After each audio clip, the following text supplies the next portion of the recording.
Assalamualaikum warahmatullahi wabarakatuh. Halo, kami dari kelompok 5 akan menjelaskan tentang statistika dan probabilitas. Sebelumnya, mari kita kenalan dulu. Yang pertama ada Alfiatul Mukaromah, yang kedua ada Julian Asari, yang ketiga ada Lucy Meliani, yang keempat ada Nanda Melia, dan yang terakhir ada Sofia Nurlita. Oke, langsung saja kita ke materinya. Yang pertama, apa itu statistik? Statistik adalah metode atau sebuah ilmu yang mempelajari tentang bagaimana mengumpulkan, merencanakan, menginterpretasi, dan menganalisis data dengan tujuan merepresentasikan hasil data yang diperoleh. Langsung saja ke studi kasusnya. Data di sini adalah data tinggi badan kelompok 5, sistem informasi kelas 1. Nah, data ini termasuk ke dalam data rasio karena diperoleh berdasarkan pengukuran. Namun, proses pengumpulan data ini adalah dengan metode wawancara terhadap anggota kelompok 5. Selanjutnya, kita masukkan data tinggi badan tersebut ke dalam tabel distribusi tunggal seperti tabel di sampingnya. Jika data tersebut ditampilkan menggunakan grafik, maka hasilnya seperti ini.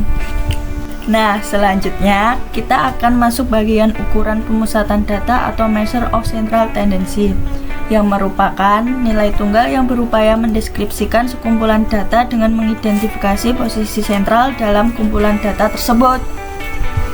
Dalam ukuran pemusatan data terdapat 3 bagian. Yang pertama ada mean, yaitu nilai rata-rata, dan yang kedua ada median, yaitu nilai tengah, dan yang terakhir ada modus, yaitu nilai yang sering muncul.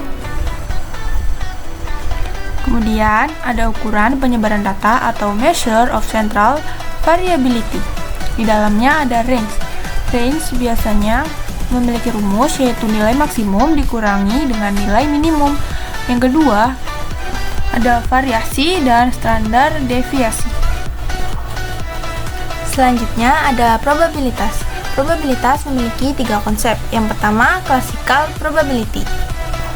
Classical probability digunakan ketika setiap outcome pada sampel space memiliki peluang yang sama untuk muncul.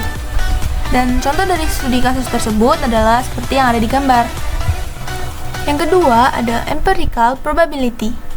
Empirical probability didasarkan pada observasi dan probability eksperimen atau cobaan probabilitas.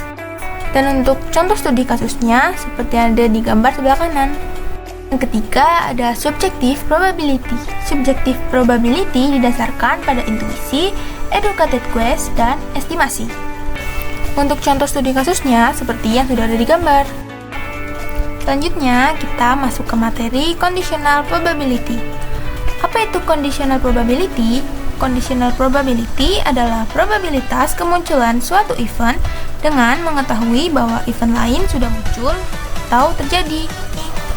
Selanjutnya, independent events adalah bila kemunculan dari event yang satu tidak mempengaruhi probability kemunculan event kedua. Dan untuk contoh studi kasusnya seperti ada di gambar. Selanjutnya, the multiplication rule untuk mencari probability dari 2 events yang muncul secara berurutan. Untuk contoh studi kasus seperti yang ada di gambar. Selanjutnya ada additional rule. Terus untuk studi kasusnya seperti yang ada di gambar.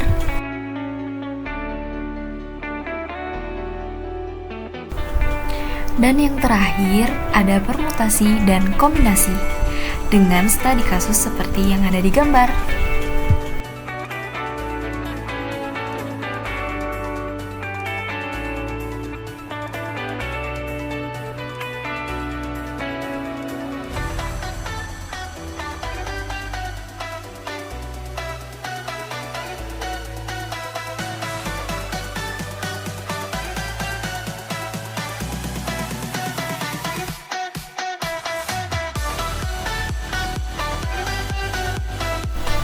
Terima kasih, semoga membantu.